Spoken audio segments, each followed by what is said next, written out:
ang Britanya at Rusya ay nagkakagira sa lahat ng aspeto maliban sa pangalan. At karamihan sa mga tao ay walang kaalam-alam na nangyayari ito. Hindi ito ang tipong digmaan na may mga tangkeng gumugulong sa London or mga sirenang air raid na tumutunog sa Moscow. Sa kasalukuyan, habang isinasagawa ang video na ito, ang nakalaan ay para sa nagpapatuloy na digmaan sa Ukraine. Ang digmaan sa pagitan ng United Kingdom at Russia ay isang ika-21 siglong geopolitikal na labanan na kasalukuyang nangyayari sa cyberspace, mga pamilihang pinansyal, mga kable sa ilalim ng dagat, at mga lihim na operasyon sa 3 kontinente. Kaya tingnan natin kung paano ito nangyari at kung paano mabubuo ng Britanya ang hinaharap nito habang nag-i-scroll ka sa social media kaninang umaga.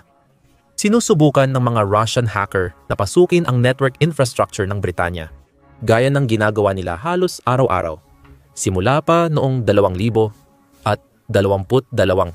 Habang papunta ka sa trabaho, nagsasagawa ng lihim na operasyon ang military intelligence ni inaamin ni Sir Richard Moore, pinuno ng ahensya, na idinisenyo ang mga ito para tulungan ang Ukraine na labanan ang pananakop ng Russia. Habang pinapanood mo itong video, malamang na nagpaplano ang mga ahente ng Russia ng ika-21 na tangkang pagpatay sa Britanya mula 2022. Ayon iyan sa pinakabagong pagtatasa ng banta ng military intelligence. 5. Hindi ito pagmamalabis, kundi digmaan. Inisip muli sa panahong imposibleng makipagdigmaan sa tradisyonal na paraan dahil sa mga sandatang nuklear. Inilipat ng magkabilang panig ang labanan sa mga lugar na tago sa publiko. Ngunit nararamdaman ang epekto nito sa bawat aspeto ng pang-araw-araw na buhay. Balikan natin ang nakaraan para linawin kung ano talaga ang ibig sabihin ng Britanya na nasa digmaan laban sa Rusya. Ang buong labanan ay bumabalik sa matagal ng tunggalian sa pagitan ng Rusya at NATO. Mula nang maging Pangulo ng Russian Federation si Vladimir Putin, noong 2000 pinaninindigan niya na ang mga polisiya, pagpapahalaga at layunin ng kanluran ay salungat sa pangunahing ideolohiya ng Rusya. Ang mabagal ngunit tuloy-tuloy na pagpapalawak ng NATO ay nagresulta sa karamihan ng dating Warsaw Pact o Soviet Union na mga bansa sa Europa, sumali sa alyansa noong dekada 90 at 2000. Sa ugat nito, kinakatawan ng NATO ang liberal na internasyonalismo, ang paniniwala na nakasalalay ang pangmatagalang kapayapaan sa pagtutulungan ng mga demokrasya sa pamamagitan ng kolektibong seguridad. Kaya, iniiwasan ng alyansa ang nag-iisang pagpapakita ng kapangyarihan at pag-iipon ng malalaking lakas militar, maliban sa Estados Unidos na exception. Sa halip, epektibong unti-unting dinidimilitarisa nito ang Europa dahil ang pinagsamang militar ng alyansa ang pinakamalaki at pinaka-advanced sa mundo pagdating sa teknolohiya at lohistika. Nabaligtad ang trend na ito dahil sa mga aksyon ng Rusya. Natatalakayin pa natin. Pero kung wala ito, posible talaga na patuloy na aasa ang NATO sa United States at sa kalidad kaysa dami na diskarte nito pagdating sa mga tropa at kakayahang militar. Umaabot pa ito sa mga nuclear na panlabang sistema. Tiningnan ng NATO ang paglawak nito pasilangan bilang direktang pagpapatuloy ng trend na ito. Tinatanggal ang mga pisikal at geopolitikal na hadlang sa Europa na magdudulot ng kapayapaang pinangungunahan ng demokrasya. Samantala, itinuring ni Putin ito bilang direktang banta sa impluwensya ng Russia na nakakabawas sa pandaigdigang presensya nito bilang isa sa nangungunang ekonomiya, exporter at militar. Kasabay nito, itinuring ni Putin ang unti-unting paghina o kakulangan ng makabuluhang pamumuhunan sa militar ng Europa bilang isang bagay na nagpapakita ng likas na kahinaan. Inakala niyang magagamit niya ito noong siya ay pinuno ng Russia.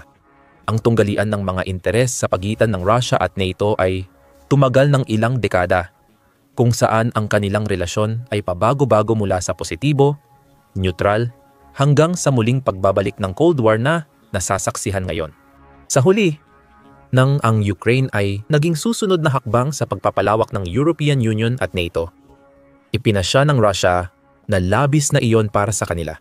Nagbunga ito ng isang tunggaliang tumagal ng higit sa 10 taon at sa huli ay humantong sa isang ganap na digmaan sa pagitan ng Russia at Ukraine. Isang tunggalian na maaaring isangkot ang NATO sa pamamagitan ng proxy. Bukod sa pagbabanta sa Ukraine, susubukan din ng Russia na bawasan ang kahalagahan at ekonomiya ng NATO.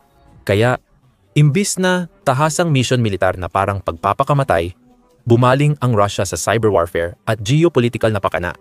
Bagamat hindi masyadong naiulat ang mga unang pag-atake, umabot ito sa rurok noong 2000 at 17 nang inilunsad ng Russian Glavnoye Razvedivatelnoye Upravlenie ang kanilang Military Intelligence Service, ang tinaguri ang pinakamapaminsalang cyber attack sa kasaysayan. Hindi pataya. Ang pag-atake ay tinarget ang infrastruktura ng Ukraine, ngunit kumalat ito sa mahigit 100 bansa at tinamaan din ang ilang kilalang kumpanya ng Russia, pambansang kumpanya ng langis na Rosneft. Tinatayang nagdulot ang pataya ng mahigit 10 bilyon na pinsala sa buong mundo, na humadlang sa operasyon ng mga kumpanya sa iba't ibang bansa. Ipinakita ng pag-atake na kayang tamaan ng Russia ang sensitibong bahagi ng sistemang pang-ekonomiya, supply chain at mahahalagang kumpanya ng Europa, Estados Unidos at iba pang bahagi ng mundo. Pero iyon ay isa lang sa napakaraming pag-atake. Ang infrastruktura ng Britanya ay nahaharap sa tinatawag ng National Cybersecurity Center na araw-araw na pag-atake mula sa mga aktor ng Estado ng Russia. Ang kampanyang Star Blizzard, isang matagal ng operasyong sinuportahan ng Russia mula 2000 at 19 ay kilalang halimbawa ng matagumpay na pag-atake. Kabilang dito ang mga dokumento ng kalakalan ng United Kingdom at United States na inilabas bago ang 2000 at 19 United Kingdom General Election. Nahack nila ang komunikasyon ni dating International Trade Minister Liam Fox at napasok ang mga British anti-disinformation think tank. Ang mga unit ng Russian Glavnoye Razvedivatelnoye Upravlenie ay nagpapatuloy ng tuloy-tuloy na kampanya laban sa mga organisasyong British na sumusuporta sa Ukraine, gamit ang credential guessing, spear phishing, at pagsasamantala sa mga sistema ng Microsoft Exchange. Ito ang dahilan kung bakit tunay na digmaan ito, at hindi lang espiya, ang sistematikong pagtutok sa mga kritikal na infrastruktura. Ipinamalas ng mga Russian hacker ang kakayahan nilang atakihin ang mga power grid noong sinalakay nila ang Ukraine noong 2000 at 15 gamit ang malware na sadyang ginawa para apektuhan ang mga sistema ng enerhiya, na nagresulta sa pagkawala ng kuryente para sa 230,000 tao sa Kyiv. Ang crash override or indestroyer na malware ay maaaring maging banta sa infrastruktura ng kuryente ng Britanya. Bukod sa tangkang pabagsakin ang cyber defenses ng Britanya, lumawak na ng husto ang saklaw ng tinatawag na shadow war na ito, higit pa sa nakita mula noong Cold War. Sa loob lamang ng 2 taon, ang mga ahente ng Rusya ay nagsagawa ng 20 posibleng nakamamatay na plano sa Britanya gamit ang military-grade nerve agents, tulad ng Novichok, ang chemical na sandata na pumatay kay Dawn Sturgis sa Salisbury. Ang mga network ng espiya ng Rusya ay nakapasok ng todo sa lipunan ng Brighton, natuklasan ng military intelligence. 5 ang mga sleeper cell na nag-ooperate mula sa mga baybaying bayan tulad ng Great Yarmouth, gamit ang mga nakatagong kamera sa mga kurbata at kagamitang panmanman na nakatago bilang ordinaryong bagay. Inuupahan ng mga operatiba ng Rusya ang mga lokal na kriminal para gampanan ang ilang bahagi ng kanilang mga operasyon. Dahil dito, nababawasan ang kakayahan at profesionalismo ng mga lokal na aktor dahil wala sila ng mga koneksyon at malaking pondo na taglay ng malawak na network ng KGB ng Rusya. Gayunpaman, ang paggamit ng Britanya ng mga tao para sa disinformasyon at kriminal na kampanya ay nagpapataas ng kakayahan ng Rusya na itanggi ang pagkakasangkot at pumipigil sa mga lokal na awtoridad na matukoy ang totoong pinagmulan. Sa madaling sabi, nagsagawa ang Rusya ng mga sikretong pag-atake sa United Kingdom ginagamit ang mamamayan nito bilang panakip. Dehado ang mga serbisyong paniktik ng Britanya laban sa Russia dahil hindi sila kasing sophisticated at kayang pumasok sa mga sentro ng pamahalaan nito. Habang paminsan-minsan lang nababalita ang mga cyber attack, may isa pang aspeto ng shadow war na hindi gaanong kilala, ngunit may mas konkretong epekto, lalo na para sa karaniwang Briton, na tinutukoy ang digmaang pang-ekonomiya. Isa sa mga pinakakilalang halimbawa ay ang pagbagsak ng ekonomiya na pinalala ng pansamantalang krisis sa enerhiya sa Europa. Noong Pebrero 2022 sinimulan ng Rusya ang malawakang pananakop sa Ukraine. Isa sa mga unang hakbang ng Europa ay subukang putulin ang supply ng ekonomiya ng Rusya, partikular sa pamamagitan ng malaking pagbawas ng kanilang pagdepende sa langis at gas ng Rusya. Bago ang kaguluhan, ang Rusya ang nagsusupply ng 38% ng natural gas at 24% ng kabuuang pangangailangan ng European Union sa fuel. Nang magsimula ang digmaan, pinutol ng Gazprom, isang malaking exporter ng langis at gas ng Rusya, ang mga gas pipeline mula sa Rusya papuntang Europa bilang sandata upang manghikayat ng pampulitikang presyon at pigilan ang paghihiganti ng Europa laban sa Rusya sa kampanya nito sa Ukraine. Walang masyadong epekto ang hakbang noong una dahil naganap ito sa tag-init kung kailan pinakamababa ang pangangailangan sa enerhiya at gas. Noon, pinalawak ng Europa ang pag-aangkat, kabilang ang Norway at Estados Unidos bilang mga pangunahing kasosyo sa kalakalan upang maiwasan ang pagdepende sa Rusya. Dahil dito, iniulat ng Gazprom ang netong pagkalugi na halos dolyar. 7 bilyon noong 2023 ang unang taon ng pagkalugi nito sa higit 20 taon. Mabilis na umaksyon ang European Union at United Kingdom para mabawasan ang pagdepende nila sa enerhiya mula sa Russia. Ang bahagi ng Rusya sa pag-aangkat ng natural gas ng European Union ay bumaba mula 45% noong 2000 at 21 hanggang 11% noong 2024. Noong 2024 ang ambag ng Moscow sa pag-aangkat ng European Union ay bumaba sa 3% mula 27% noong simula ng 2022. Gayunpaman, ang pagiging independyente ng Europa sa enerhiya ay may malaking kapalit at ang pagtaas ng bayarin sa enerhiya sa United Kingdom ay di pa nangyari sa kasaysayan.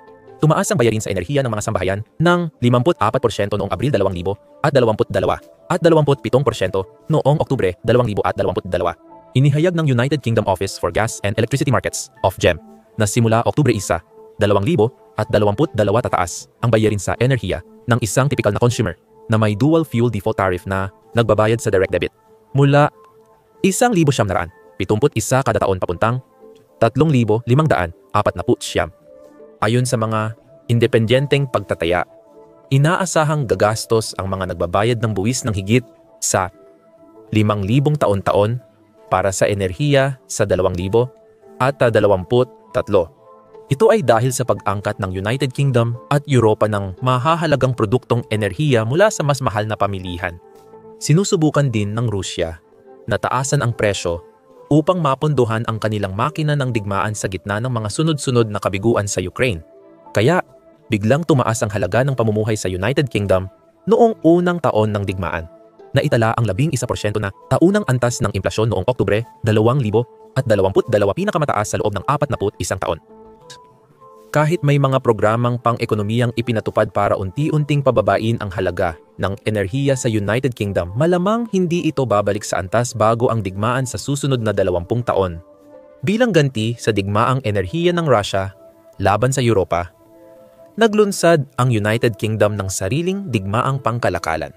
Noong Nobyembre 2000 at 22 bumaba ang pag-angkat ng United Kingdom mula sa Russia sa 18,700,000 at 82% na pagbaba mula sa antas bago ang digmaan. Milyon, hindi bilyon, ang karaniwang ginagamit sa pagsukat ng bilateral na kalakalan sa pagitan ng malalaking ekonomiya. Ang United Kingdom at Russia ay kapwa kasama sa nangungunang 15 ekonomiya ng mundo, ayon sa maraming mahalagang indikador. Para mailagay sa tamang perspektibo, mas marami nang inaangkat ang Britanya mula sa Alemanya sa loob lamang ng isang araw kaysa sa inaangkat nito mula sa Russia sa loob ng isang buong taon. Hindi lang ito tungkol sa pagtigil ng pag-angkat ng Russian caviar at vodka. Ang Russia ang pinakamaraming pinatawan ng parusa sa buong mundo, na mahigit 2,300 individual at entidad ang nasasakop ng mga parusa ng United Kingdom. Sistematikong pagsakal ng European Union sa ekonomiya ng Russia sa pamamagitan ng 18 magkakaibang pakete ng parusa kasama ang Britain, na tumatarget mula sa mga yate ng mga oligarko hanggang sa teknolohiyang semikonduktor na ginagamit sa mga kagamitang militar nito. At ang pinakamahalagang bahagi ng panig na ito ng ekonomikong digmaan ay naging labis na hindi pantay, kung saan ang Britain ang may hawak ng alas. Naghahanap ang Russia ng mga alternatibong merkado at umasa sa isang shadow fleet ng mga oil tanker, mga luma ng barko na hindi malinaw ang may-ari, walang insurance, at kadalasang mapanganib sa kalikasan. Gayunpaman, may sapat na katatagan ang Europa sa ekonomiya at geopolitika para maghanap ng mga bagong merkado mula sa mga kasalukuyang kaalyado sa rehiyon. Pinalitan ng gas mula Norway ang galing Russia at pinalitan ng teknolohiya ng United States ang mga inaangkat mula Russia. Halos hindi naramdaman ng ekonomiya ng United Kingdom ang kaguluhan. habang ang integrasyon ng Russia sa pandaigdigang sistemang pinansyal ay sistematikong binuwag. Ang sektor ng pananalapi ng London, isa sa pinakamalalaki sa mundo, ay halos hinadlangan ang mga entidad ng Russia sa mga pandaigdigang merkado. Agad na nagyelo ang Britain ng mahigit kamit 25 bilyon na mga ari-arian ng Russia. Halos katumbas ng malaking bahagi ng budget nito sa depensa bago ang digmaan. 7 pangunahing bangko ng Russia inalis sa Society for Worldwide Interbank Financial Telecommunication ang international network para sa financial messaging na pinilit ang Russia na gumawa ng mga kahaliling sistema ng pananalapi. Naging dahilan ito para umasa ang bansa sa hindi gaanong sopistikadong lokal at Chinese na mga sistema ng pananalapi na nagresulta sa pagliit ng saklaw ng ekonomiya nito international. Hindi lang parusa ang layunin ng mga sanksyon. Sinusubukan din nilang bawasan ng permanente ang kakayahan ng Russia na magpakita ng kapangyarihan sa buong mundo. Ang nagpapalala sa epekto ng ganitong digmaang pang-ekonomiya ay ang pagiging sopistikado nito. Ang mga bagong regulasyong ipinatupad noong Abril 2025 ay nagbabawal hindi lang ng mga produkto, kundi maging ng software at paglilipat ng teknolohiya. Nangangahulugang hindi na magagamit ng Rusya ang digital na infrastrukturang kinakailangan sa mga modernong ekonomiya. Tila pinutol hindi lamang ang kalakalan, kundi maging ang nerbiyos ng pandaigdigang kalakalan. Maliban sa digmaang pang-ekonomiya, naging mitsa rin ang aktwal na digmaan para sa mas malawak na tunggalian ng Rusya at Britanya. Kahit sa pamamagitan ng proxy, ang digmaan sa Ukraine ay nagwasak ng ilusyon sa kanluran na ang malalaking tradisyonal na digmaan ay kabilang na lamang sa nakaraan. Dati, ang mga militar ng Europa ay nagsanay pangunahin para sa peacekeeping mission at hindi pantay na labanan, kung saan kaagad nilang naipapakita ang kalamangan sa himpapawid at dagat. Gayunpaman, nagpadala ang Russia ng maraming tangke, walang katapusang pambobomba, at atake ng mga drone. Tumugon ang Ukraine sa pamamagitan ng isa sa pinakamalaking pagbabago sa mga military-industrial complex na nakita sa mundo, na nakapag-produce ng isang armada ng mga combat drone na pangarap lang sa kanluran. Nakagulat at nakabahala sa Europa ang revelasyon. Karamihan sa mga kaalyado ng NATO ay pinabayaan ang kanilang mga industriya ng depensa matapos ang Cold War, dibidendong benepisyo. Umaasa na haharap ang United States sa seryosong banta, habang ang pinagsamang depensa ay magsisilbing sapat na panakot. Sa matinding pangangailangan ng Ukraine para sa bala at makabagong armas, mabilis na naabot ng produksyon ng Europa ang limitasyon nito. Ang Britanya ay hindi kakayaning suportahan ang isang labanan sa katulad na antas ng higit sa ilang buwan gamit ang kasalukuyang supply. Gayunpaman, ang babalang ito ang nagpasimula ng pinakamalaking pagbabago sa militar ng Britanya mula 1945.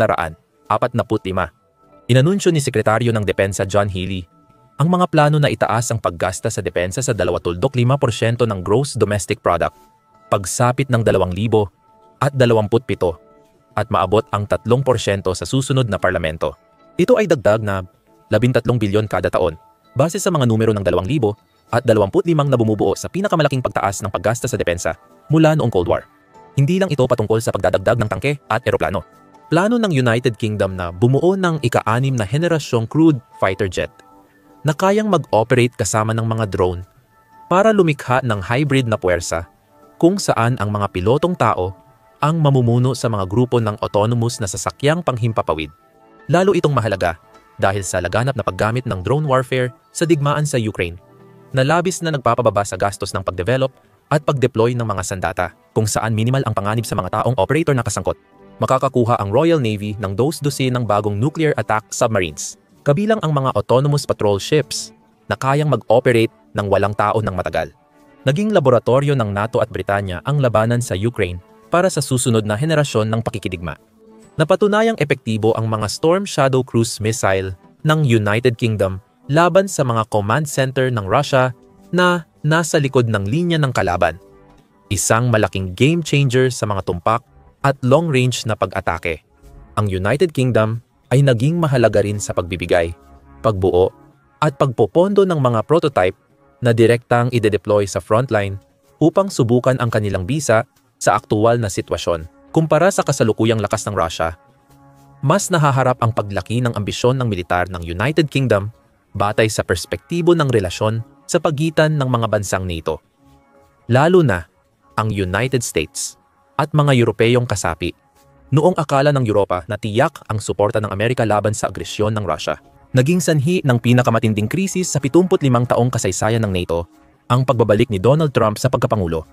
Ang unang 100 araw ni Trump sa panunungkulan ay hindi lang pagbabago ng polisisiya, kundi fundamental na pagbabago na nagbanta sa Transatlantic Alliance.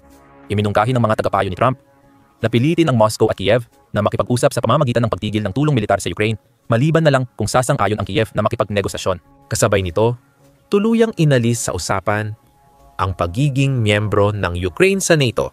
Ito ang klaseng pagpapalubag loob na nag-udyok kay Putin na maging agresibo mulat sa pool.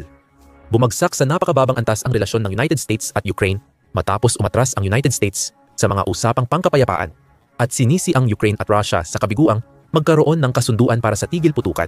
Walang garantiya ang Ukraine na poprotektahan sila ng NATO laban sa dagdag na pag-atake ng Russia. Nabigo ang Russia sa pagpapatupad ng pansamantala o bahagyang tigil putukan. Inanunsyo ni United States Defense Secretary Pete Hegseth na ang Europa dapat ang magbigay ng karamihan sa mga susunod na tulong para sa Ukraine, nakamamatay man o hindi, kahit na panawagan ni Trump na taasan ng mga kaalyado sa NATO ang gastos sa depensa mula 2% hanggang 5% ng gross domestic product. Marami sa kanila ay hindi pa nakakaabot sa naunang target dahil lang sa matagal ng presyon ng United States. Bigla ang pagkaunawa na halos naghihintay na lang ang Russia na samantalahin ang mga umiiral na kahinaan dahil sa kakulangan ng militar ng Europa. Inihambing ng mga opisyal ng Europa ang pamamaraan ni Trump sa mapaminsalang talumpati ni dating United Kingdom Prime Minister Neville Chamberlain noong 1938, katulad ng pag-amin ni Chamberlain kay Hitler na lalong nagpalakas ng agresyon sa ilalim ng huwad na kapayapaan sa ating panahon. Ang kahandaang pagbigyan ni Trump ang mga hinihingi ni Putin ay tinuturing sa Moscow bilang isang mahalagang kahinaan at pagguho ng mga pangunahing halaga ng NATO. Dahil napatunayang hindi mapagkakatiwalaan ang Amerika, napilitan ang dalawang nuclear na kapangyarihan ng Europa na manguna. Ang Pransya at United Kingdom ay may 200 at 90 at 200 at 25 nuclear warheads ayon sa ulat. Iyan ay 500 at 15 lamang kumpara sa tinatayang 4,300 ng Rusya, kung saan 1,700 ay nakadeploy at handang ilunsad sa loob ng 30 minutong abiso, pinakamataas na bilang. Sa papel, mukhang hindi patas ang laban. Sa realidad, maaaring sapat na ito. Ang diwa ng nuclear deterrence ay hindi ang pagkakapantay ng dami ng mga warhead, kundi ang paniniwalang may mabisang pagganti. May sapat na sandatang estratehiko ang Pransya at nagkakaisang kaharian para magdulot ng malubhang pinsala sa Moscow at St. Petersburg sa pamamagitan ng mga sandatang dala ng mga nuclear submarine na palaging nagpapatrolya at malamang na makaligtas sa isang unang pag-atake. Dahil sa sobrang sentralisadong estruktura ng kapangyarihan ng Rusya, mas madali itong masalanta ng iilang nuclear warhead na tatama sa mga pangunahing sentro ng populasyon. Hindi pa nangyari sa kasaysayan ang bilis ng pagbuo ng nuclear na pakikipag-alyansang ito. Noong Marso 24, 2025 sa London, nagpulong ang mga pinuno ng militar ng Britanya at Pransya para maglatag ng bagong direksyon sa seguridad ng Europa. Nakatuon ito sa isang koalisyon sa Europa na handang magbigay ng pangmatagalang garantiya ng seguridad para sa Ukraine. Kapuna-puna ang biglang pagbago ng doktrinang nuklear ng Pransya. Iminungkahi ni Pangulong Emmanuel Macron na bukas siya sa posibilidad na pamunuan ng Pransya at United Kingdom ang nuclear deterrence para sa rehiyon. Gusto niyang maniwala na ang United States na may mga eroplanong may dalang sandatang nuclear sa Europa ay mananatili sa ating panig. Ngunit dapat tayong maghanda kung hindi ito mangyari. Ang pagbabagong ito ay bahagyang bunga ng malalaking pagbabago sa mga geopolitikal at militar na layunin ng Alemanya. Ipinatupad ni German Chancellor Friedrich Merz ang mga patakarang pang-ekonomiya upang palakasin ang paggastos ng Alemanya sa pambansang depensa at muling armasan ang Europa sa pamamagitan ng pagpapalakas ng loob ng bansa. May malalim na kahulugan ito. Hindi tulad ng United States, ang Pransya at United Kingdom ay nasa Europa at hindi nila maaaring ituring na hiwalay ang kanilang seguridad sa isa't isa o sa buong Europa. Pinoprotektahan ng kanilang mga sandatang nuclear hindi lang ang kanilang mga teritoryo. Kung may bumagsak na bombang nuclear sa Alemanya, Polonia, Baltics o Scandinavia, maaapektuhan ang Pransya at United Kingdom mas mabilis at mas matindi kumpara sa ibang bansa. Isa sa pangunahing hamon na kailangang harapin ng Britanya ay ang nakaraang pagbagsak nito sa ekonomiya at politika dulot ng tinatawag na Brexit. Inaasahan na ang Brexit ay magbibigay laya sa Britanya bilang isang kumpiyansa at independiyenteng bansa na bubuin ang mga bagong ugnayan sa buong mundo. Pagkaraan ng 5 taon, iniwanan ng Brexit ang Britanya na may alanganin at hindi tiyak na relasyon sa European Union at posisyon bilang isang pangunahing kapangyarihang pang-ekonomiya sa Europa. Ang demograpikong matematika ay mabagsik at hindi nagbabago. Mas mababa sa 70 milyon ang populasyon ng Britanya sa isang mundo kung saan ang populasyon ay kapangyarihan. Ang China at India ay may 1.4 bilyon na populasyon bawat isa. Ang lumiit na European Union ay may 450 milyong katao pa rin. Gayunpaman, ang mga krisis ay naghahatid ng mga pagkakataon at ang digmaan laban sa Rusya ay nagpakita ng lakas ng Britanya. Ang United Kingdom ay isa sa mga pangunahing nagdodonate sa Ukraine, kasama ang United States at Alemanya. Nangako sila ng 18 B na suporta mula PEB, 2,000 at 22 hanggang HUN, 2025 kung saan 13 B ay para sa tulong militar. Ang Britanya ay nagpakita ng kakayahang mamuno sa mga international na koalisyon at hubugin ang mga tugon ng mundo laban sa agresyon. Ang sektor ng pananalapi ng Britanya ay nananatiling isa sa 3 pinakamalalaki sa mundo habang patuloy na umaandar ang stock market ng Londres. Iginagalang sa buong mundo ang mga serbisyo ng intelihensya ng bansa. Ito ang mga pundasyon ng soft power na maaaring magpalakas ng impluwensyang militar at diplomatiko na higit pa sa inaasahan base sa populasyon ng Britanya. Sa isang proxy war sa pagitan ng dalawang bansa o alyansa tulad ng nangyayari sa Rusya at Britanya o ng buong NATO, ang pagpapakita ng kapangyarihan ang pinakamahalaga. Salamat sa panonood at mag-subscribe sa The Military Show para sa iba pang balita at pagsusuri tungkol sa pandaigdigang geopolitics.